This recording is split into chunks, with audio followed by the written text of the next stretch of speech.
ಮಂಡ್ಯ ಜಿಲ್ಲೆ ಶ್ರೀರಂಗಪಟ್ಟಣದ ಶ್ರೀ ರಂಗನಾಥ ಸ್ವಾಮಿ ದೇಗುಲದ ಪ್ರಧಾನ ಅರ್ಚಕ ವಿಜಯ ಸಾರಥಿಯವರು ಅರ್ಚಕ ವೃತ್ತಿಯ ಜೊತೆಗೆ ದೇಶಿ ತಳಿಯ ಹಸು ಸಾಕಾಣಿಕೆಯಲ್ಲಿ ತೊಡಗಿಕೊಂಡು ರೈತ ಕುಲಕ್ಕೆ ಮಾದರಿಯಾಗಿದ್ದಾರೆ.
ಇನ್ನು ಅರ್ಚಕ ವಿಜಯ ಸಾರಥಿ ದೇಶೀಯ ಹಸುಗಳಿಂದ ವಿವಿಧ ಉತ್ಪನ್ನಗಳನ್ನು ತಯಾರಿಸುವುದರಲ್ಲಿ ಪರಿಣಿತಿ ಹೊಂದಿದ್ದು, ಸಗಣಿಯಿಂದ ಗೊಬ್ಬರ, ಧೂಪ, ಬೆರಣಿ, ಗಂಜಲದಿಂದ ರೋಗ ನಿರೋಧಕ ಶಕ್ತಿಯ ಉತ್ಪನ್ನಗಳು, ಹಾಲಿನಿಂದ ಬೆಣ್ಣೆ, ತುಪ್ಪ ಸೇರಿದಂತೆ ಇತರ ಉತ್ಪನ್ನಗಳ ಉತ್ಪಾದನೆ ಮಾಡುತ್ತಿದ್ದಾರೆ.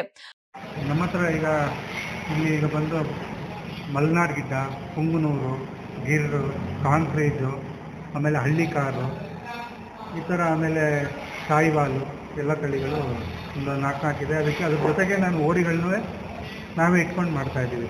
ಆಮೇಲೆ ಏನಂತ ಹೇಳಿದ್ರೆ, ಈಗ ದೇಶಿ ಹಸು ಅಂದರೆ ಮೊದಲು ನಾನು ಹೆಚ್ಚು ಕಮ್ಮಿ ಒಂದು 25 ವರ್ಷದಿಂದ ಹಸು ಸಾಕ್ತಾಯಿದ್ದೀನಿ. ಒಂದು ಕರುವಿಂದ ಶುರು ಮಾಡಿ ಕೋವಿಡ್ ಟೈಮಲ್ಲಿ ನನ್ನ ಹತ್ರ ಹಸು ಕರು ಎಲ್ಲ ಸೇರಿ 100 ಇತ್ತು.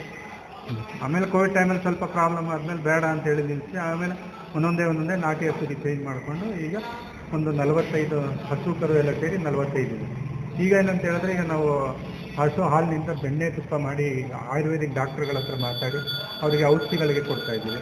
ಆಮೇಲೆ ನೆಕ್ಸ್ಟ್ ಟೈಮ್ ಅಂತ ಹೇಳಿದ್ರೆ, ಈಗ ಬೆರಣಿ ಮಾಡ್ತೀವಿ.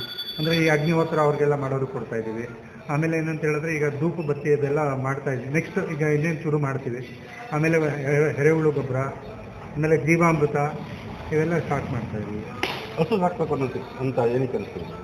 ಅದೇನೋ ಗೊತ್ತಿಲ್ಲ, ಒಂದು 20 ವರ್ಷದಿಂದ, ಒಂದು 25 ವರ್ಷದಿಂದ ಒಂದು ಕರು ಸಾಕಬೇಕು ಅಂತ ಆಸೆ ಬಂತು. ಅವಾಗ ಶುರುವಾಗಿದ್ದು, ಅದು ಹಂಗೆ ಹೋಗಿ ಇವತ್ತಿಗೆ ಭಗವಂತ ಈ ರೀತಿ ಸಿಗ್ತಾನೆ. ವೃತ್ತಿಯಲ್ಲಿ ನೀವು ಅರ್ಚಕರು, ಸೊ ಹೆಂಗೆ ಮೇಂಟೈನ್ ಮಾಡ್ತಾ ಇದ್ದಾರೆ ಇವರು? ಗೊತ್ತಿಲ್ಲ, ಭಗವಂತ ಮೇಂಟೈನ್ ಮಾಡಿಸ್ತಾ ಇದ್ದಾನೆ ಅಷ್ಟೇ, ನಮಗೇನಿಲ್ಲ. ಮುಂದೆ ನಿಮ್ಮ ಪ್ಲ್ಯಾನ್ಗಳು ದೊಡ್ಡ ಮಟ್ಟದಲ್ಲಿ ಏನೋ ಮಾಡೋರಿಗೆ ಅಂದರೆ ಅದೇ ದೇಶಿ ಹಸುಗಳು ಎಕ್ಸ್ಟೆಂಡ್ ಮಾಡಬೇಕು ಅಂತೇಳಿ ಇದೆ. ಆಮೇಲೆ ಏನಂತ ಹೇಳಿದ್ರೆ, ತುಂಬ ಇದೆ.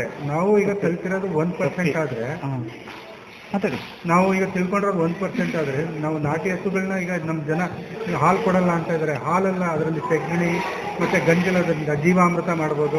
ಆಮೇಲೆ ಏನಂತ ಹೇಳಿದ್ರೆ, ಜೀವಾಮೃತ ಮಾಡ್ಬೋದು. ಆಮೇಲೆ ಎರೆಹುಳು ಗೊಬ್ಬರ ಮಾಡ್ಬೋದು. ಆಮೇಲೆ ಈಗ ಎಲ್ಲನೂ ಈಗ ನಮ್ಮ ದೇಶದಲ್ಲಿ ಈಗ ಬರೀ ಕೆಮಿಕಲ್ ಮಯ ಆಗ್ಬಿಟ್ಟಿದೆ. ಅದರಿಂದ ಬೇಡ, ಅದು ನಷ್ಟ ಆಗಿ ಅಂತ ಹೇಳ್ಬೇಕಂತ ಹೇಳಿದ್ರೆ ಈ ಥರ ಮಾಡಿದಾಗ ಮಾಡ್ಬೋದು. ಆಮೇಲೆ ಓರಿಗಳು ಇಟ್ಕೊಂಡು ಈಗ ಏನು ಆಗಲ್ಲ ಅಂತಾರೆ. ಯಾಕೆ ಆಗೋದಿಲ್ಲ? ಈಗ ಎಲೆಕ್ಟ್ರಿಸಿಟಿ ಪ್ರೊಡ್ಯೂಸ್ ಮಾಡ್ಬೋದು. ಎಲೆಕ್ಟ್ರಿಸಿಟಿ ಅಂದರೆ ಟರ್ಬೋ ಇಂಜಿನ್ ಅಂದರೆ ಈಗ ಕರೆಂಟನ್ನು ಈಗ ವಿಂಡ್ ಟರ್ಬೈನ್ ಥರ ಅದೇ ಹಿಂಗೆ ಹಾರಿಜೆಂಟಲ್ ಆಗಿ ಹಸುನ ಸುತ್ತಕ್ಕೆ ಬಿಟ್ಟಾಗ ಅದರಿಂದ ಎಲೆಕ್ಟ್ರಿಸಿಟಿ ಪ್ರೊಡ್ಯೂಸ್ ಆಗುತ್ತೆ. ಆಗ ಅದ್ರ ಕೂಡ ಅದೇ ಅದು ಸಂಪಾದನೆ ಮಾಡ್ಕೊಳ್ಳುತ್ತೆ. ಆಮೇಲೆ ಎಣ್ಣೆ ಮಾಡ್ಬೋದು. ಅವೆಲ್ಲ ಒಂದೊಂದಾಗಿ ಈಗ ಮಾಡೋಣ ಅಂತೇಳಿ ಅಂದ್ಕೊಂಡಿದ್ದೀವಿ. ಒಂದೊಂದಾಗಿ ಸ್ಟಾರ್ಟ್ ಮಾಡ್ತಾ ಇದ್ದೀವಿ. ಈಗ ಒಂದೊಂದಾಗಿ ಮಾಡ್ಕೊಂಡು ಬರ್ತೀವಿ. ವಿಜಯ ಸಾರಥಿ ಬಂದ ರಂಗನಾಥ ಸ್ವಾಮಿ ದೇವಸ್ಥಾನ. ಇವರ ಹಸು ಸಾಕಾಣಿಕೆ ಮತ್ತು ಉತ್ಪಾದನಾ ಪ್ರಯತ್ನಗಳು ಸಾರ್ವಜನಿಕರಿಂದ ಮೆಚ್ಚುಗೆ ಪಡೆಯುತ್ತಿದ್ದು, ನೂರಾರು ಪ್ರವಾಸಿಗರು ದಿನಂಪ್ರತಿ ಅವರ ಗೋಶಾಲೆಗೆ ಭೇಟಿ ನೀಡಿ ದೇಶಿ ತಳಿಯ ಹಸುಗಳನ್ನು ನೋಡಲು ಮತ್ತು ಕಣ್ತುಂಬಿಕೊಳ್ಳಲು ಬರುತ್ತಿದ್ದಾರೆ.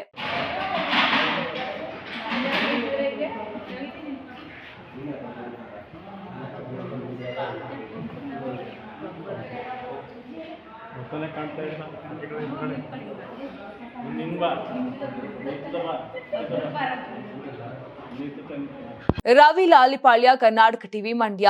Karnataka TV leader awards 2025 best MLA nomination ಹಳೆ ಮೈಸೂರು ವಿಭಾಗ ಡಾಕ್ಟರ್ ರಂಗನಾಥ್ ಕುಣಿಗಲ್ ಕ್ಷೇತ್ರ, ಸುರೇಶ್ ಗೌಡ ತುಮಕೂರು ಗ್ರಾಮಾಂತರ ಕ್ಷೇತ್ರ, ಸಿಎನ್ ಬಾಲಕೃಷ್ಣ ಶ್ರವಣಬೆಳಗೊಳ ಕ್ಷೇತ್ರ, ಗಣಿಗ ರವಿಕುಮಾರ್ ಮಂಡ್ಯ ಕ್ಷೇತ್ರ, ದರ್ಶನ್ ಪುಟ್ಟಣಯ್ಯ ಮೇಲುಕೋಟೆ ಕ್ಷೇತ್ರ, ಡಿ ರವಿಶಂಕರ್ ಕೆಆರ್ ನಗರ ಕ್ಷೇತ್ರ, ಕೆಎಚ್ ಪುಟ್ಟಸ್ವಾಮಿ ಗೌಡ ಗೌರಿಬಿದನೂರು ಕ್ಷೇತ್ರ, ಸಿಮೆಂಟ್ ಮಂಜುನಾಥ್ ಸಕಲೇಶ್ಪುರ ಕ್ಷೇತ್ರ, ಮಂತರ್ ಗೌಡ ಮಡಿಕೇರಿ ಕ್ಷೇತ್ರ, ಜಿಡಿ ಹರೀಶ್ ಗೌಡ ಹುಣಸೂರು ಕ್ಷೇತ್ರ, ಸಮೃದ್ಧಿ ಮಂಜುನಾಥ್ ಮುಳಬಾಗಿಲು ಕ್ಷೇತ್ರ, ಪ್ರದೀಪ್ ಈಶ್ವರ್ ಚಿಕ್ಕಬಳ್ಳಾಪುರ ಕ್ಷೇತ್ರ. ಕರ್ನಾಟಕ ಟಿವಿ ವಾಟ್ಸ್ಆಪ್ ಚಾನೆಲ್ ಮೂಲಕ ವೋಟ್ ಮಾಡಿ ಹಾಗೂ ಇವರಲ್ಲಿ ಬೆಸ್ಟ್ ಎಂಎಲ್ಎ ಯಾರು ಕಮೆಂಟ್ ಮಾಡಿ.